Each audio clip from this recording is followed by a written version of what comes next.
Madhya Pradesh BJP में इस वक्त महाभारत छिड़ी हुई है। हर तरफ विरोध के सुर सुनाई दे रहे हैं। मोदी और शाह के खिलाफ जमकर नारेबाजी हो रही है। एमपी की 230 विधानसभा सीटों के लिए बीजेपी अपने 228 उम्मीदवारों का ऐलान कर चुकी है और जिनके टिकट काटे गए हैं या जिन्हें टिकट नहीं दिया गया है, उनके समर्थकों और कार्यकर्ताओं में जबरदस्त गुस्सा देखा जा रहा है।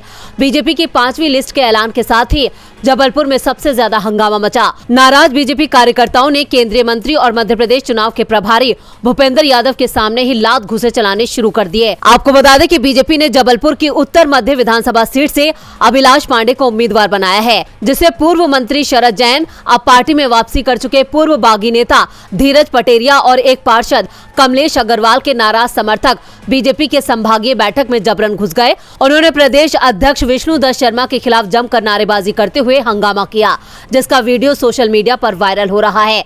बीजेपी की 5वीं लिस्ट में 92 उम्मीदवारों के नामों का ऐलान किया गया, जिसके बाद बीजेपी में बवाल मच गया है। आज ये बवाल केंद्रीय मंत्री ज्योतिरादित्य सिंधिया के ग्वालियर महल तक पहुंच गया।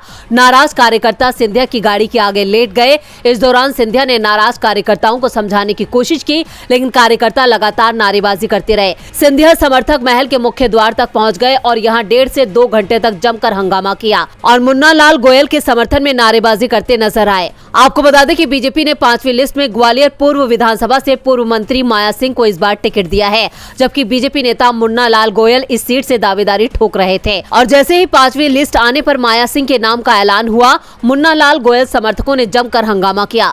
पूर्व मंत्री माया सिंह भी महल से जुड़ी हैं और सिंधिया की रिश्तेदार हैं और मामी लगती हैं। मुन्ना लाल गोयल भी सिंधिया समर्थक हैं। ऐसे में सिंधिया के सामने गोयल समर्थकों को साधना बड़ी चुनौती नजर आ रहा है।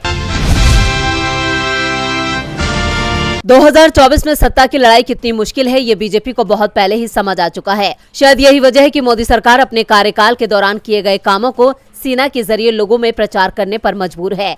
इतना ही नहीं, अब बड़े सरकारी अधिकारी भी सरकार की योजनाओं और उपलब्धियों का प्रचार करते नजर आने वाले हैं।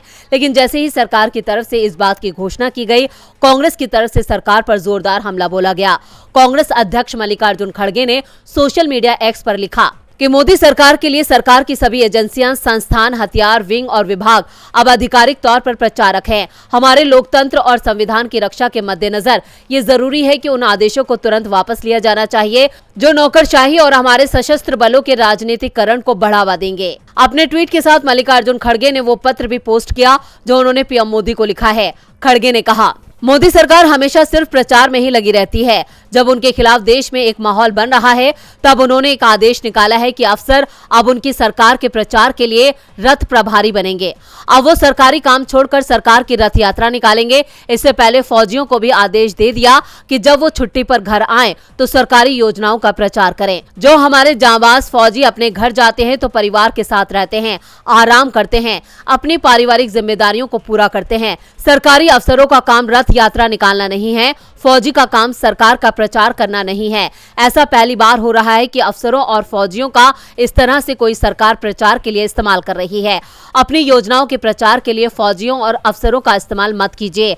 भाजपा ये सब करवा कर देश को कमजोर कर रही है, लोकतांत्रिक सिस्टम को खत्म कर रही है। एक मामले की सुनवाई के दौरान सुप्रीम कोर्ट ने नाराजगी जताते हुए कहा कि देश की 6% जनता मुकदमेबाजी में उलझी है और लोग न्याय की आस रखते हैं। कोर्ट ने कहा कि लंबित मामले निपटाने और सुनवाई टालने के तरीकों पर अंकुश लगाने के लिए सक्रिय कदम उठाने की तत्काल जरूरत है। सुप्रीम कोर्ट ने कहा कि भारत में लगभग 6% आबादी मुकदमेबाजी में उलझी है। ऐसे में अदालतों की भूमिका महत्वपूर्ण हो जाती है। सभी स्तरों पर लंबित मामलों के निपटारे के लिए सक्रिय कदम उठाने की तत्काल आवश्यकता है। त्वरित न्याय चाहने वाले वादियों की आकांक्षाएं पूरा करने और सुनवाई टालने के तरीकों पर अंकुश लगाने को सभी हितधारकों को आत्मनिरीक्षण करने की भी जरूरत है। शुक्रवार को सुनवाई के दौरान सुप्रीम कोर्ट ने जिला और तालुका स्तर की सभी अदालतों को समन की तालीम कराने, लिखित बयान दाखिल करने, दलीलें पूरी करने, याचिका को सुनवाई के लिए स्वीकार या इनकार करने की रिकॉर्डिंग और मामले के त्वरित निपटारे आदि के निर्देश दिए। कोर्ट ने 5 साल से अधिक समय से लंबित पुराने मामलों की लगातार निगरानी के लिए संबंधित राज्यों के मुख्य न्यायाधीश द्वारा समितियों के गठन का भी निर्देश दिया। सुनवाई के दौरान कोर्ट ने कहा कि लोग न्याय की आस में अपने वाद दायर करते हैं, इसीलिए सभी हितधारकों को यह सुनिश्चित करने की बड़ी जिम्मेदारी है कि न्याय मिलने में देरी के कारण इस प्रणाली में लोगों का विश्वास कम न हो। सुप्रीम कोर्ट ने जिला और तालुका स्तर पर सभी अदालतों को नागरिक प्रक्रिया संहिता यानी सीपीसी के आदेश 5 और नियम 2 के तहत निर्धारित समयबद्ध तरीके से समन की तालीम कराना सुनिश्चित करने का भी निर्देश दिया। आदेश में कहा गया कि मुकदमे के बाद मौखिक दलीलें तुरंत और लगातार सुनी जाएंगी और निर्धारित अवधि में फैसला सुनाया जाएगा।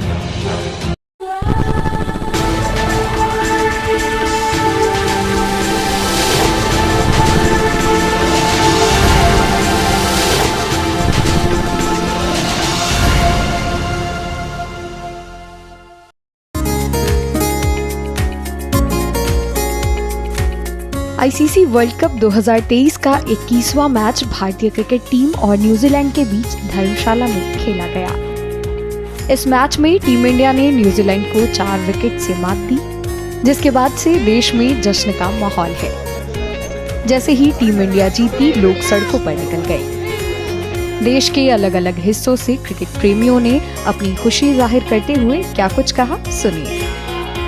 बहुत शानदार न्यूजीलैंड को हमने बहुत ही अच्छे से रोक लिया और कोहली की बैटिंग बहुत शानदार। कोहली का शतक छूट गया, उसको मना ले थोड़ा। बहुत मना ले, लेकिन जीत गए भाई, जीत गए कि इंडिया वर्ल्ड कप के फाइनल में जाएगी और इंडिया वर्ल्ड कप उठाएगी। बॉलिंग डिपार्टमेंट में मोहम्मद शमी को इंडियन टीम ने अपनी लाइनअप में लिया है एंड उसने 5 विकेट्स लेके ये साबित कर दिया है कि वो सीनियर प्लेयर है एंड वो अपनी दम पे इंडिया को मैच जिता सकता है। भारत की जीत हुई, उसमें हमें बहुत खुशी है और भारत वर्ल्ड कप भी बहुत जल्दी जीतेगा। ये खुशी तो बहुत हो रही है। जैसे विराट कोहली का थोड़ा सेंचुरी थोड़ा चूक गई, लेकिन जो जीतने की खुशी है 2003 के बाद, वो आज जब तक बयान नहीं कर सकते हम। और जो रोहित शर्मा ने भी स्टार्टिंग में जो 70 रन और गिल ने जो 71 रन की जो पार्टनरशिप की है, उसकी वजह से भी थोड़ा हौसला बढ़ गया है बाकी के प्लेयर में। हम देख रहे हैं 2003 के बाद जो अब इंडिया ने न्यूजीलैंड को हराया वर्ल्ड कप में खासकर, हाँ। तो ये टीम का परफॉर्मेंस आपको किस तरह से लगता है? हाँ, पहले की टीम भी अच्छी ही थी, लेकिन अभी जो टीम चल रही है उनका फॉर्म, वो मतलब अभी वर्ल्ड कप हमारा ही है ऐसा हो रहा है। और विराट कोहली के सामने कोई बोल सकता है क्या? सेंचुरी से एक्सपेक्ट करते विराट कोहली की आप, लेकिन अब सेंचुरी तो नहीं बना पाए, कितना बड़ा दुख है वो? हाँ, थोड़ा दुख हुआ, लेकिन अभी भी मतलब पिक्चर अभी बाकी है। विश्व कप में टीम इंडिया की यह 5वीं जीत है। भारतीय टीम अब तक एक भी मैच नहीं हारने वाली इकलौती टीम है। भारत ने न्यूजीलैंड को 20 साल के बाद आईसीसी टूर्नामेंट के किसी मैच में हराया है। बता दें कि भारतीय टीम 29 अक्टूबर को लखनऊ के एकाना स्पोर्ट्स सिटी स्टेडियम में इंग्लैंड से भिड़ेगी।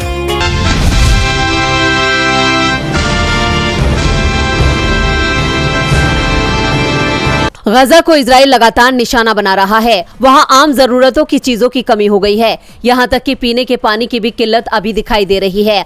मिस्र गजा राफा क्रॉसिंग बॉर्डर खोले जाने के बाद से गजा में राहत सामग्री पहुंचना शुरू हो गई है, लेकिन यहां के हालात बेहद खराब बने हुए हैं, क्योंकि इजरायली सेना का निशाना पहले अस्पताल बने, फिर 900 साल पुराना चर्च। वैसे इजराइल अस्पताल से हमले में अपना हाथ होने से इनकार कर रहा है।